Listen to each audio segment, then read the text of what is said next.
Hi, everybody. I'm Mike Lopresti, sports columnist for USA Today. And joining me is Ramogi Huma, president of the National College Players Association. Tonight, Kentucky will play Kansas in the New Orleans Superdome for the Men's National College Basketball Championship. It's a vivid display of the popularity of college athletics and also an example of the big business that college sport has become. The question today, amid all this booming business, is whether enough of the proceeds generated by events such as this one ends up as support for the student athletes themselves, or should more be done? Where are we on that issue today, Ramogi? Well, more should definitely be done. Our organization has actually conducted a joint study with Drexel University, and we found that right now, in addition to the historical revenues generated by college football and basketball players, we're amidst about $800 million in brand new TV money coming in from the recent TV deals that these conferences have signed. And the college athletes want to know, where is this money going to go? Our organization has been advocating for basic protections such as continuing education, making sure players aren't stuck with medical bills, because right now it's optional whether or not a school pays for any of the medical expenses, and also to make sure that scholarships actually cover the full cost of attendance, the price tag of the school.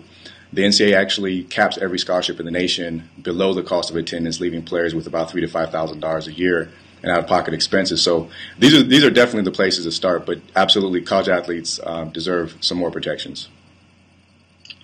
I think most people who look at college athletics would agree with that. The problem is when we get into the details.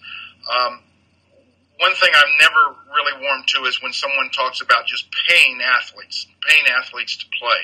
I think that would open up a lot of areas of problems. Whenever we talk about this issue, I think people naturally immediately think we're just talking about basketball and football. I don't see how anything could be put in place legally or any other way that you would not include the entire breadth of college athletics and all the sports, both men and women. I would have a problem with just the concept of paying someone to play, because to me that devalues what a scholarship should be.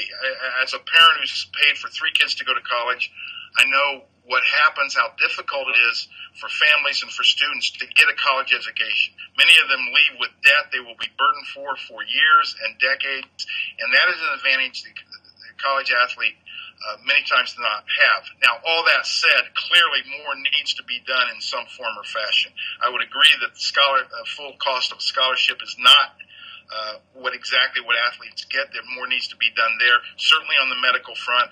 I've always had a personal thing that I think I see these kids play at some of these events, and some of the families have a difficult time traveling to see their children play. I've always thought something needs to be in place so families can see their kids participate in person. So when we're looking at things like that, I'm all for that. But the idea of paying an athlete to play a football game, I think just absolutely ignores the value, and it's becoming more and more, as anyone who goes to college understands, more and more an expensive value to attend college in the first place. Well, I want to make clear that my organization is not advocating for salaries for players. But at the same time, we can have an honest discussion about the merits of that. And I think that there are a lot of strong arguments in favor of allowing college athletes to receive salaries. And, definitely I think if you talk to any college athlete out there, they'll be the first to tell you how fortunate they are to have their opportunity. And I definitely think that the nation agrees on that, and so do college athletes. But I think you pointed out some of the trade-offs. When you're a regular student, you might be saddled with long-term debt. You might even have to work a part-time job. College athletes have different trade-offs. According to the NCAA, the average college athlete works about 40 hours per week in their sport. There's clusters of majors where players, are kind of funneled into these majors where, the concern is keeping them eligible instead of getting a quality education. Half the guys in football and basketball actually don't graduate. And the whole time, they're actually providing a service. There's a distinction, I think, between the regular student and the student athlete. The college athlete actually provides a very lucrative service, especially when we talk about football and basketball players. So there are differences. I think that college athletes are fortunate, but in terms of being treated like not just a regular student, but the average American, no other student has their fair market value stripped of them. No other American has their fair market value stripped of them.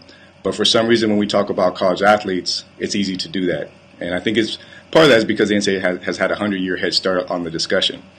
But in terms of the reasons why it may or may not be difficult, I think you're alluding to Title IX, which is definitely a consideration. I don't think Title IX would be something that would prevent college athletes from receiving salaries. And I don't think that you need to say one sport can get salaries and the others don't. I think that the school should be free to potentially provide salaries. If you're talking about this scenario, they could provide salaries to whoever they wanted to. But in terms of Title IX, for instance, one option is to, instead of, when you're talking about football and basketball players, when they receive salaries, maybe they receive only half of what they're worth because the other half goes to the women. That's something that actually could happen, and it's pretty feasible. I don't think there's any legal issues with that. In addition to that, Jeff Orleans, who actually authored Title IX, he was the primary author of Title IX, and said that if you start to pay football and basketball players, Title IX would no longer apply because those programs would no longer be an educational program. They would be unrelated business activities for which Title IX doesn't have jurisdiction over. So I don't think that's, in terms of barriers, I don't think that Title IX is a significant barrier to paying players.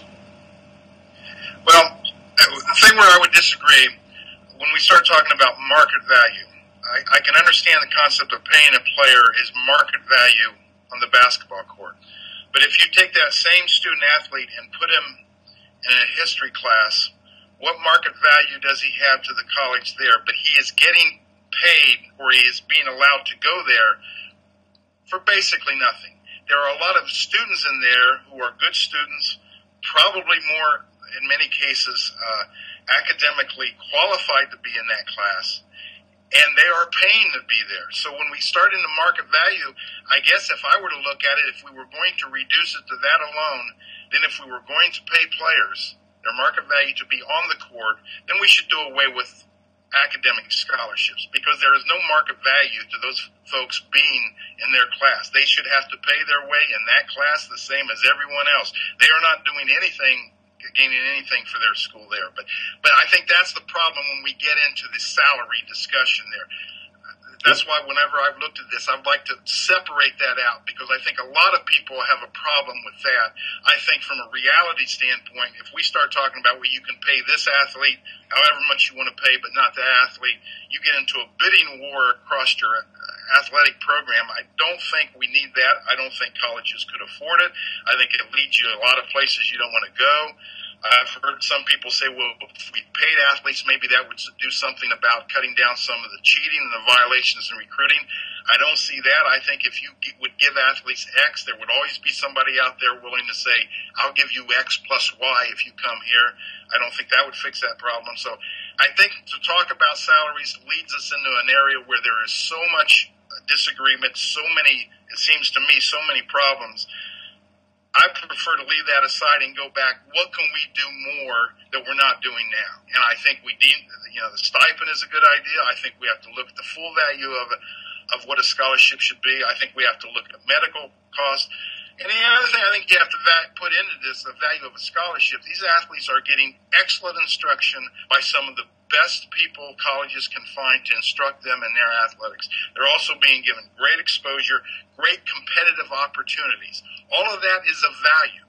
An athletic scholarship to go to school is of value. So I think there is value there, but there needs to be more. But I think I would hope the discussion would always be on that, because the minute you go into paying players, I just don't see that scenario where you're not going to have serious problems and serious issues of fairness and really what a college athletic program is supposed to be about.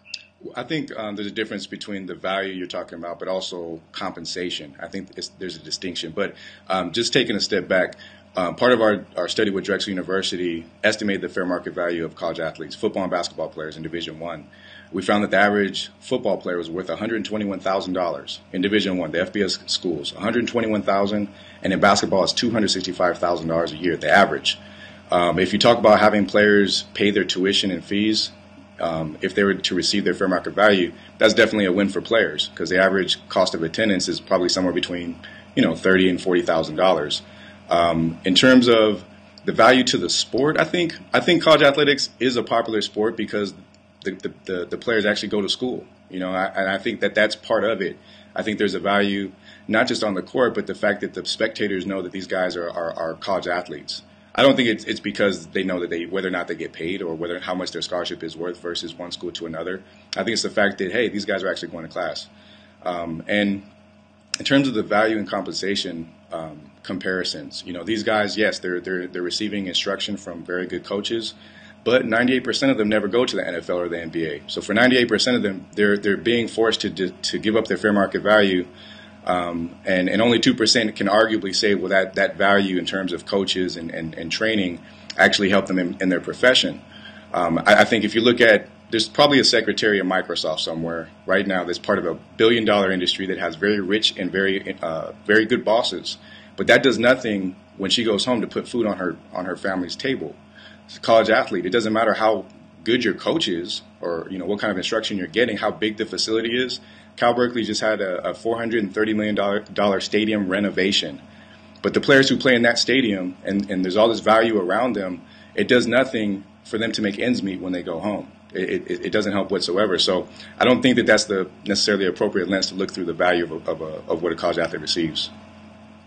Well, I see that, but I would also, you mentioned Berkeley, I would suggest if you look at the cost of what it costs for a student to get a degree at Berkeley, to get a job, to put food on his table or her family's table, it is going to cost hundreds of thousands of dollars. The athlete will not have to worry about that. There will be an excellent educational opportunity at Berkeley for virtually nothing, although, as I would certainly admit there are some parts of that scholarship that need to be addressed. Certainly the work, certainly the time is put in. But at the end of the day, someone is having a chance to go to an excellent institution that great students will have to pay hundreds of thousands of dollars to go to, will be paying for that debt forever, and that is an opportunity and an advantage that a college athlete has. And I think that has to be thrown into the pot here too as well, if we look at whatever the word value is. But I think at the end of the day, and we need to wrap this up, I think we both understand that more needs to be done in some way. I think we see the value of athletes to their institutions. I think we see the time and effort that they put into it. I think some of this we just have to agree to disagree on how the best way to address it. Right, and I can agree to that. And again, we're not advocating for the salaries, but I think the basic protections is the more practical solution, anyways. But it was a great discussion to have, and I appreciate you having me. Same here. Thank you. Thanks for joining us. All right.